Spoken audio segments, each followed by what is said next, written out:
les médecins qui sont malades, la France insoumise va mal. Elle va très mal. Elle a du mal à se remettre de l'affaire Quatennens. On en reparle dans un instant avec 1 millier de militants qui ont signé une pétition pour demander sa suspension. Du coup, ça fâche du côté des militants qui ont signé, des militants LFI, des militants NUPES.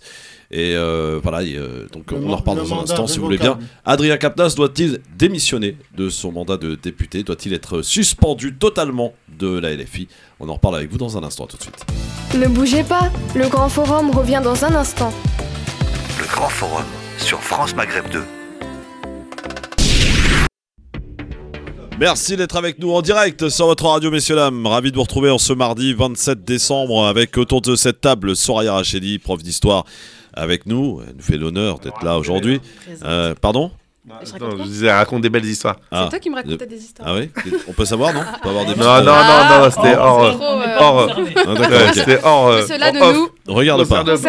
Concerne pas. Donc ça va, prof d'histoire en vacances. Tu reprends quand, le 3 janvier, c'est ça ? Mardi, ouais. Mardi ? Ah oui. Ça reprend pas notre T'es méchant. Ça reprend pas notre... Mais non, il n'y a pas de... Attends, il en faut une petite journée supplémentaire quand même. Pour des cuvées. Bah. Dis donc, Soraya. Et c'est Blanquer qui a rajouté cette journée, hein. Ah, merci Blanquer.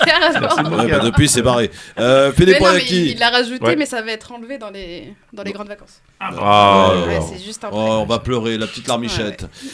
Philippe Boyaki, qui est co-porte-parole national de l'écologie au centre et conseiller régional Île-de-France. Ça, j'ai voulu lui poser la question quand je l'ai entendu la dernière fois. Ouais. C'est-à-dire, il y avait les centristes, on disait les centristes de droite, les centristes valoisiens et les centristes de gauche. Là, les écologistes innovent et nous refoutent quelque chose encore au centre. Au centre. Vous marquez jamais les buts. À droite et à gauche, vous êtes toujours au centre. Vous. On est au centre de l'échiquier politique. Oui, le centre ne sert à rien. Si. Le centre, c'est le cœur. C'est l'équilibre. Voilà, bravo. En plus, c'est ça notre logo. C'est un cœur, je te jure. Le juste milieu en politique ne sert à rien. Vous êtes d'un côté ou de l'autre. Non, mais non. Le monde n'est pas binaire, c'est pas blanc ou noir. Il est gris aussi. Le centre sert à quelque chose. Pour la simple et bonne raison que votre nez est au centre. Et vous permet de respirer. Merci. Ah ouais. Allez, sur la respiration, on meurt. Super, franchement, on avance beaucoup dans cette émission, c'est incroyable. Alors oui, on va parler de narine. On peut vous aider. Justement, le nez, s'il est au centre, c'est qu'il a deux côtés, côté droit, côté gauche. Et lui, il ne veut pas choisir. Il a les deux. Vous voyez juste le centre, vous ne voyez pas la totalité du nez. Et les jeux politiques, c'est un nez entier avec un centre. Le centre, en fait, il sert à rien. Vous avez deux narines. S'il y a une narine bouchée, au moins il respire. Non, mais vous respirez par le centre ou vous respirez par une narine? Comme Bayrou. En fait, c'est la bouche, le centre. Qu'est-ce qu'il y a, Bayrou? Non, mais comme Bayrou, je cloisonne. C'est officiel. Bon, en clair, le centre ne sert à rien. Voilà, pour Tarek Mami. Le grand politologue Tarek Mami. Alors, ça se saurait, non? Le centre, ça sert ou pas? Sincèrement, je pense que historiquement, sur l'échiquier politique, le centre, au départ, il était toujours en alliance avec la droite ou avec la gauche. Donc, surtout avec la droite. Surtout avec la droite, exactement. Et que, il faut dire qu'avec l'arrivée d'Emmanuel Macron, il a quand même centralisé tout. Et maintenant, c'est que le centre qui fonctionne, parce que la gauche a pratiquement disparu, la droite, c'est en cours, et que c'est l'extrême droite et l'extrême gauche qui ont émergé. Donc, je me dis, il est important de rééquilibrer les choses pour le futur, chose que je souhaiterais et que j'espère, et que renforcer la droite et un tout petit peu la gauche, mais pas le centre. Parce que tout simplement, pour la simple raison, c'est que non, quand même, vive la droite, républicaine bien sûr. Ça tombe bien. Calmez-vous. Ça tombe bien que vous parliez de la gauche, puisque plus d'1 millier de militants, je le disais, donc la France Insoumise et la NUPES, ont signé hier une tribune dans Le Monde pour dénoncer la décision du mouvement de l'exclure que temporairement de son groupe parlementaire, le député Adrien Quatennens.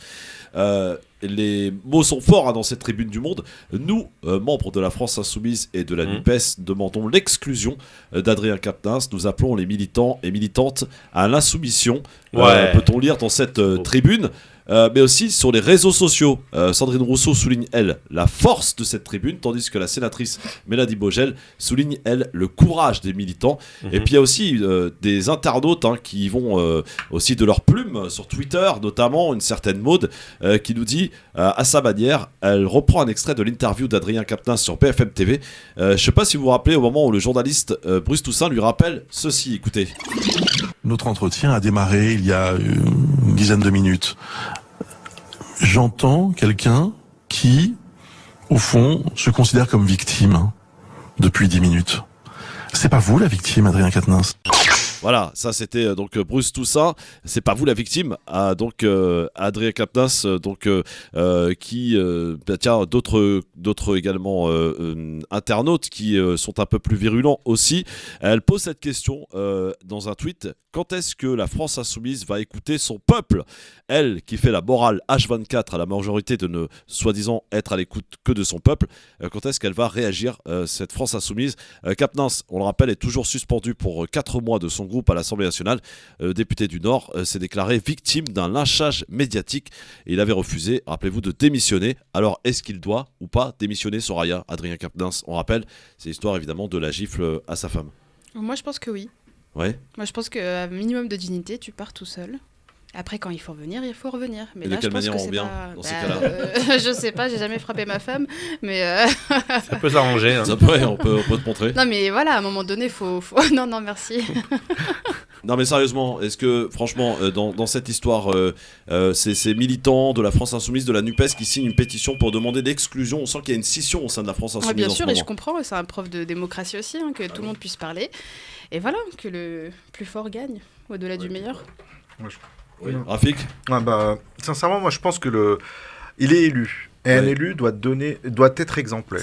Et que là, il n'a pas donné l'exemplarité. Et sincèrement... Il a reconnu son geste, hein, rappelez-le. Oui, c'est ce que je dis. Il aurait pu le nier. Il aurait pu le nier. L'homme peut faire des fautes, on est bien d'accord, mais quand on est élu, on ne doit pas faire des fautes. Et ça, c'est ça la différence. Pourquoi? Parce que les gens ne croient plus dans les élus, ne croient plus en politique. Parce que c'est des meilleurs donneurs de leçons, et quand il s'agit d'eux, on trouve toujours comment protéger les cadres et les élites du pouvoir. Surtout de la France Insoumise, pardon, mais ils ont été extrêmement donneurs de leçons envers Macron et les quelques histoires aussi qu'il y a eu de ministres. Et ils ont eu raison, mais là ça leur tombe un peu dessus. Mais voilà, c'est pour ça qu'il faut être exemplaire. C'est l'arroseur arrosé là pour le coup. Donc je pense qu'il faudrait enlever un petit peu ce système, parce qu'on se dit vivre dans une démocratie, enlever ce système où on protège tout le temps les élites, les cadres dirigeants, les cadres supérieurs dans les partis politiques et les formations, et même dans les ministères et autres, dans les milieux du pouvoir. Je pense qu'il faudrait vraiment faire en sorte de donner l'exemple. Donc, l'exemplarité fait qu'on se retire de la vie politique parce qu'on n'a pas été exemplaire. Même si c'est un moment de défaite. On se représente devant ses électeurs, par exemple? Aux électeurs de choisir? Je pense que ils vont pas le choisir. C'est parti. C'est parti pour... Oui, c'est vrai que quand on voit l'exemple des Balkany, mais sincèrement, je me dis c'est ça aussi le jeu. Balkany. Tout à fait, c'est ce que je dis. Donc c'est le jeu démocratique. Exactement. Mais on doit être exemplaire. Moi, je pense, pour moi, il faudrait vraiment être exemplaire. Parce que tu as une responsabilité en plus en tant qu'élu. On est élu. Quand on est élu, je pense qu'on est regardé de tous les côtés. Et c'est pas parce que aujourd'hui je suis élu, je dois pas faire attention juste à ma tenue vestimentaire, je dois aussi faire attention à comment je me comporte dans mon quotidien. C'est chiant en fait d'être élu. C'est une responsabilité. C'est relou, bien sûr. Mais bien sûr, c'est pas pour tout le monde. Ah oui, vraiment, faut avoir envie. C'est vraiment pas fait pour tout le monde. Mais alors pour le coup, c'est vrai que tu faisais une petite parenthèse avec le Valois, et il faut vraiment aller à le Valois pour comprendre. Franchement, quand tu habites le Valois, les Balkany, ils ont fait du bon boulot. Franchement, exactement, la ville, elle est nickel. J'ai des amis qui habitent à Levallois. Ils sont prêts à revoter encore une fois. Parce qu'ils sont très contents du travail du maire. Après, la manière, c'est autre chose. Mais en tout cas, c'est sur le terrain. À l'extérieur, c'est autre chose. C'est top. Franchement, une belle ville. C'est un peu comme Boyaki. Écoute, moi, j'ai un problème avec cette histoire. Pourquoi? Quel est ton problème? Alors, je vais dire pourquoi. Moi, je suis pas d'accord à ce qu'ils démissionnent. Et je suis pas. Parce que les mêmes là qui te parlent, ils sont contre la double peine. Le type, il aurait pu... Alors, je n'excuse pas son geste, loin de là. C'est clair, net et précis, tu lèves pas la main sur une femme, tu prends une grande respiration, tu sors à l'extérieur, tu prends un punching ball, tu tapes sur le punching ball. Si tu le fais, c'est pas grave. Si tu le fais, c'est pas grave, tu peux rester... Comment ça? Tu peux rester, il démissionne pas, c'est ça? Non, j'y arrive, Soraya. Si tu je t'agresse là, je suis pas... Non, tu peux m'agresser. Prends un bon bol de respiration, je veux dire, avant de me voir énervé. Mais au moins, ce qui a marqué dans Mediapart, c'était tout sauf la vérité, donc tout va bien. Non, ce que je veux dire par là, c'est que c'est les mêmes personnes qui sont contre les doubles peines. Tu sais, le fameux étranger qui commet un acte délictuel, mais il ne faut pas le renvoyer parce que c'est la double peine. Étranger ? Non, mais laisse-moi finir. Je suis en train de te dire les mêmes gauchos là, l'extrême gauche là, de trucs qui te racontent la messe, qui sont contre la double peine, qui sont pour la réhabilitation, qui sont pour la réinsertion. T'as un type qui aurait pu, dès le départ, et d'ailleurs c'est le premier conseil qu'un avocat te dit, ni toujours, qui avoue, Alors que personne ne lui a demandé d'avoir giflé sa femme. C'est pas bien ce qu'il a fait et il mérite une sanction par rapport à ça. D'ailleurs, il a été sanctionné. D'ailleurs, je voudrais dire que le procureur et même le juge ont qualifié qu'il n'y avait pas de violence répétée. Ça a été un acte isolé. Et donc, par conséquent, moi, je préfère que le type soit réhabilité par le devoir qu'il a à faire en enseignant et en apprenant aux gens qu'il ne faut pas faire ça, etc. La rédemption, tu sais, moi je suis un grand... Il n'y a pas eu une nouvelle plainte là de ça? Je ne sais pas. Non, mais c'est pas une fois. Non. Ce que je veux... Laisse-moi finir. Là, sur l'affaire en question, sur laquelle il a plaidé coupable et qu'il a eu 4 mois de prison avec sursis, d'accord, il y a des éléments dans lesquels on disait qu'il y avait des violences, machin, répétées, etc. Il a été démontré que ça n'avait pas été le cas, premièrement. Deuxièmement... Mais là, c'est le cas, on est d'accord. Là, on parle d'aujourd'hui. Hein. Non, d'aujourd'hui, moi, j'ai pas les éléments. Et d'ailleurs, moi, ce qui me gêne, c'est que des éléments dans une affaire qui doit être confidentielle de justice...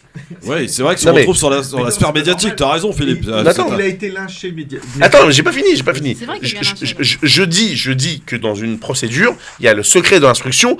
Et donc, il faudrait vraiment m'expliquer comment les pièces à peine sorties du commissariat se retrouvent dans les mains des journalistes. Oui, absolument. Ça, c'est aberrant. Donc là, il y a une théorie du complot ou de vouloir démonter un mec qui est réaliste et qui renforce ce qu'il vient de dire. Moi, je dis que la gifle qu'il a donnée, c'est pas normal et il doit être sanctionné pour ça. Il doit payer sa dette, il doit se réhabiliter s'il est en mesure de se réhabiliter. Donc il a raison quand il se dit victime d'un lynchage. Alors là, je considère qu'effectivement, il y a bien un lynchage parce que c'était l'héritier de Jean-Claude Mélenchon. Ouais. Mais là où ça me pose un problème, là où ça me pose un vrai problème, Tahar Bouafs, des suspicions de machin, etc.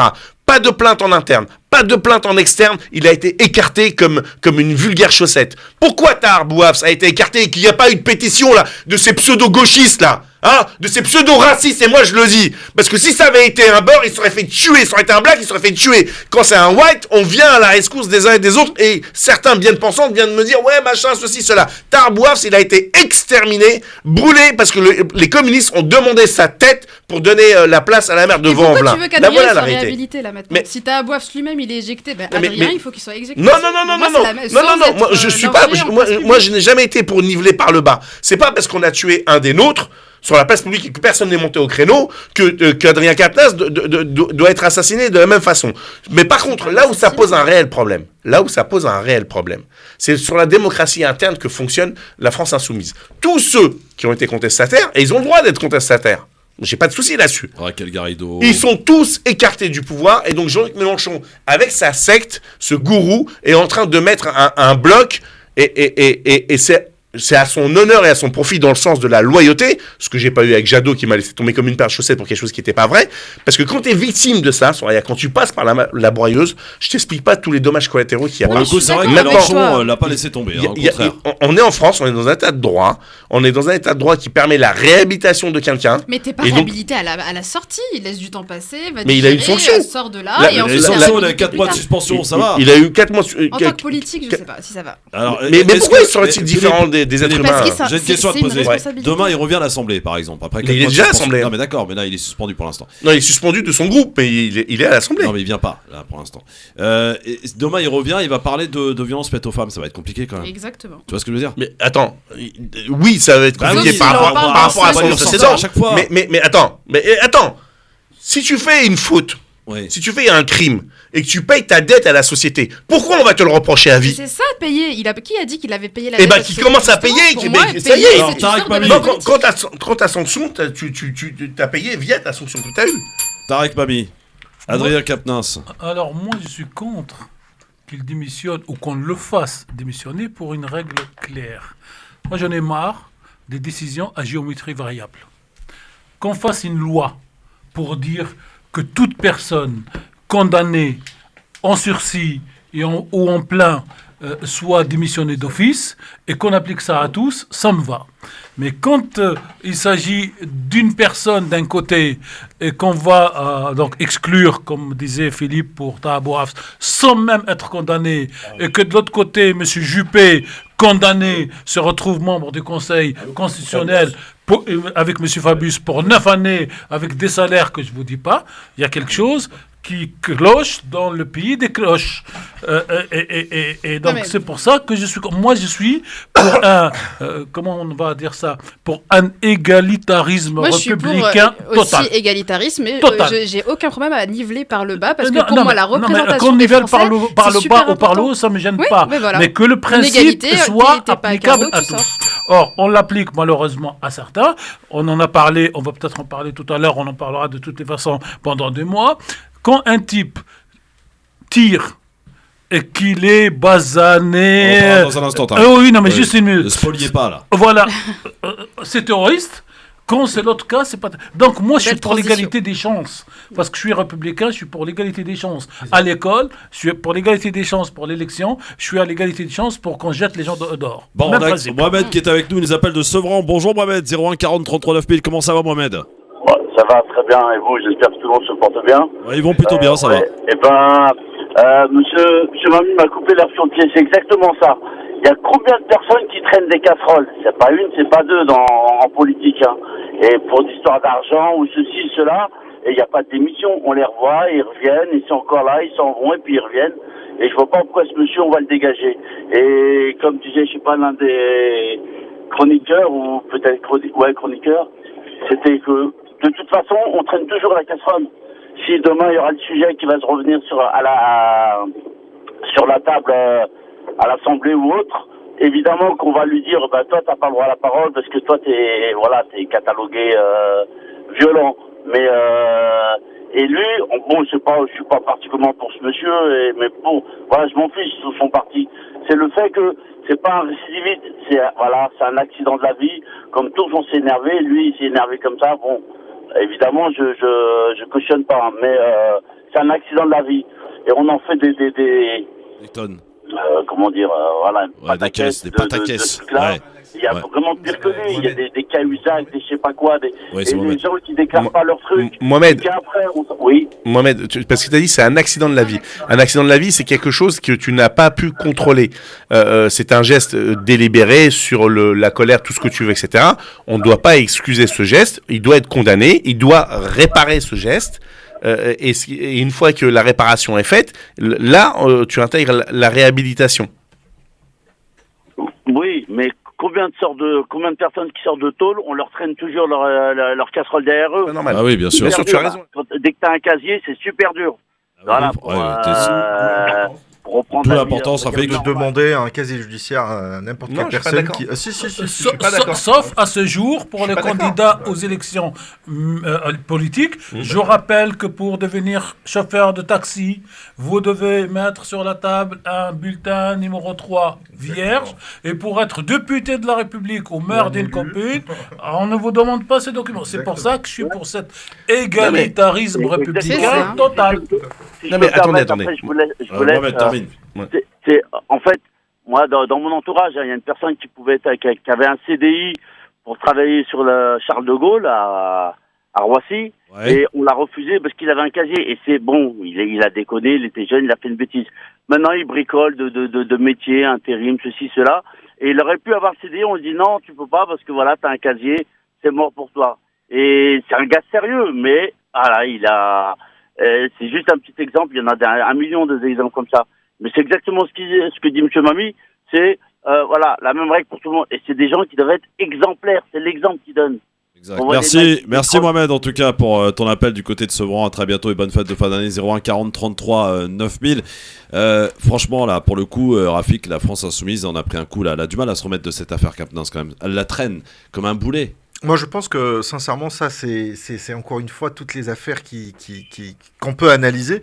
Et je ne pointerai pas du doigt juste l'extrême gauche, parce que pour moi, ça fait partie de l'extrême gauche, parce que dans l'histoire de la politique française, la droite est passée par la même chose. Je veux dire, la gauche aussi. Donc, les exemples sont multiples. Ouais. Aujourd'hui, il faudrait vraiment qu'on essaye d'élire des personnes propres, qui ont de bonnes intentions et qu'elles travaillent pour la République. Et non pas...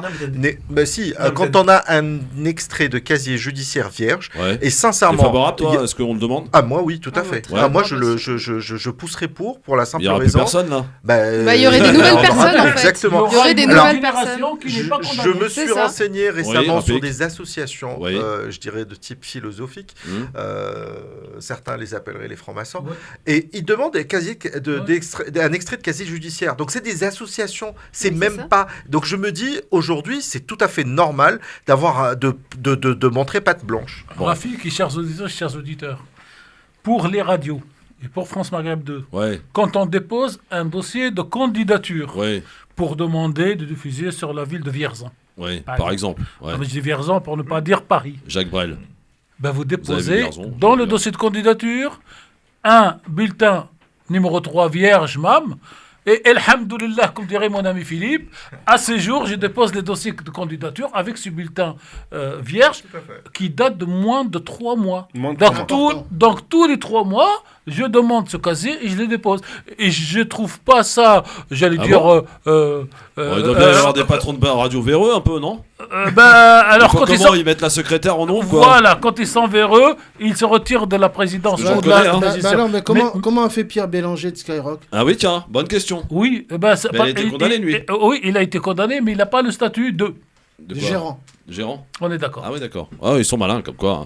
Anis est avec nous au 01 40 33 9 000. Anis, bonsoir. Oui, bonsoir Christophe, merci de m'accueillir. Bonsoir à tous. Écoutez, moi j'ai quelques anecdotes. Effectivement, vous faisiez référence tout à l'heure à des professions qui interdisent l'accès à des personnes qui ont été effectivement condamnées. Mais pour beaucoup moins que ça, j'ai eu l'occasion moi-même d'aider à titre gracieux plusieurs de mes connaissances un peu lointaines qui avaient besoin d'aide pour écrire au procureur de la République. Et il faut savoir qu'il suffit simplement d'avoir une mention sur ce qu'on appelle l'otage, le traitement des antécédents judiciaires, qui est en lui-même un fichier, mais qui en réalité a un véritable pouvoir de casier judiciaire, en réalité, puisqu'il permet d'interdire l'accès à certaines professions comme agent de sécurité, agent de sûreté, taxi et autres, mais il suffit simplement d'avoir une mention sur l'otage, le traitement des antécédents judiciaires, et lorsque, par exemple, le CNAPS, le Conseil national des activités de protection de sécurité, font leur enquête avant de délivrer une autorisation d'exercer, eh bien, la première chose qu'ils font, c'est regarder sur l'otage, et pareil pour les autorités de police, pour les plateformes aéroportuaires. Donc bon, c'est pas ma spécialité. Bon, je suis juriste de formation, il m'arrive d'aider par-ci par-là, puisqu'il faut faire des recours en effacement sous forme de requête au procureur de la République pour demander donc l'effacement d'une mention sur le TAJ, le traitement des antécédents judiciaires. Et effectivement, il y a pas mal de gens qui peuvent être lésés et se voir interdire l'accès à des professions réglementées.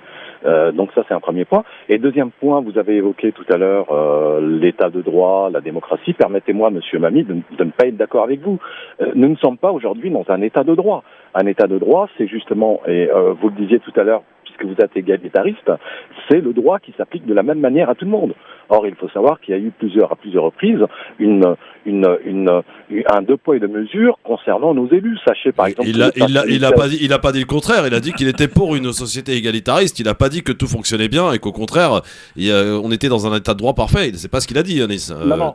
Ouais. Écoutez, j'ai bien entendu. Il n'a pas dit qu'on était dans un état de droit parfait. Il a dit que nous sommes dans un état de droit. Moi, je dis que non. Moi, je dis qu'on n'est pas dans un état de droit. Voilà. Tarek Mami, on est dans un état de droit ou pas? Je n'ai pas dit cette phrase.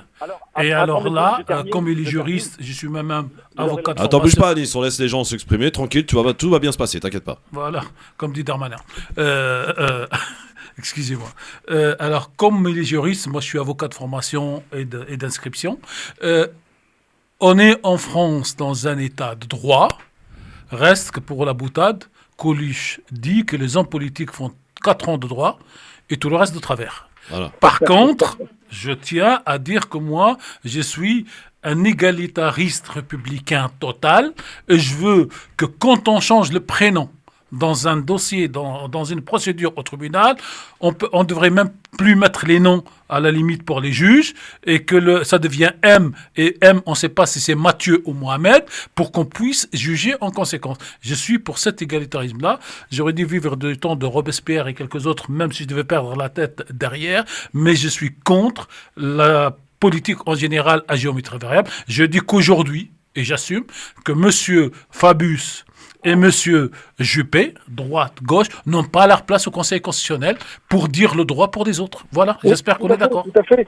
Nous ne sommes pas dans un état de droit pour la simple raison, c'est que le droit ne s'applique pas à tous de la même manière, puisqu'il y a les exemples montrent pas, le pass sanitaire, la vaccination obligatoire qui n'était pas obligatoire à l'Assemblée nationale et au Sénat pour nos élus. Il y a effectivement des gens qui sont recasés, qui font tout en fin de carrière malgré toutes les casseroles qui traînent au Conseil constitutionnel et autres. Il faut savoir d'ailleurs que le fils Fabius lui-même faisait partie du cabinet McKinsey, qui est chargé de définir la politique sanitaire du gouvernement. Absolument. Alors j'ai une boutade pour vous. Supprimons tous ces juges qui appliquent la loi à géométrie variable, foutons des robots qui, eux, n'ont pas d'état d'âme, et peut-être qu'on sera d'accord sur le concept. Mais des gens propres, peut-être, ce sera mieux. Non, mais il n'y en a pas, Christophe. Ouais, vous mettez n'importe quel bonhomme, vous mettez 10 bonhommes dans ces postes régaliens de responsabilité, vous en avez 2 qui vont garder la conscience, vous en avez 4, vous en avez 6, vous en avez 8, mais vous en avez toujours 1, 2 ou 3 qui vont tomber. Oui. Et donc, tant que c'est les hommes qui rendent justice, vous ne pouvez pas l'obtenir, sauf si la loi dit clairement, pour se présenter aux élections, à n'importe quelle élection, il faut un bulletin numéro 1, et non pas numéro 3, parce que je rappelle que nous avons le bulletin numéro 3, le numéro 2 et le numéro 1. Et le numéro 1, il n'est accessible qu'à la police, et qu'à la justice, et qu'à la haute administration. Et parce que dans le bulletin numéro 1, on met tout, y compris si vous aviez fraudé au métro quand vous aviez 16 ans. Ah ouais. Et ça s'efface pas. Merde, Philippe, t'es dans la merde. Ah ben, tous, on est dans la merde. Merci Alice. Merci beaucoup Alice. Voilà, dans un instant, messieurs, dames, on va voir en tout cas ce que ça va donner cette affaire Capnors, mais en tout cas, ça embête bien la France Insoumise pour le coup et la NUPES qui sont très embêtés avec cette affaire. Alors, on posera la question avec Sabrina Sebaï demain, tiens. On va voir si elle a signé cette pétition dans Le Monde hier. Je sais pas, vous avez vu son nom, on verra demain, tiens, avec elle. Dans un instant, évidemment, par rapport à la tuerie de Paris, la fusillade, comme indiquent les médias et les politiques, dites-moi une question toute simple. Est-ce que les attentats terroristes ne valent que pour les islamistes? C'est la question que je me pose et à laquelle on va tenter de répondre. Les musulmans, je sais pas si c'est des musulmans qui font ce genre d'acte, sincèrement. Non. Mais bon, c'est une autre question. On y revient dans un instant. Ne bougez pas, restez bien avec nous. Ça va, mon Rafik? Yes, bon, tout de suite. Restez avec nous. Le Grand Forum revient dans un instant sur France Maghreb 2. Le Grand Forum.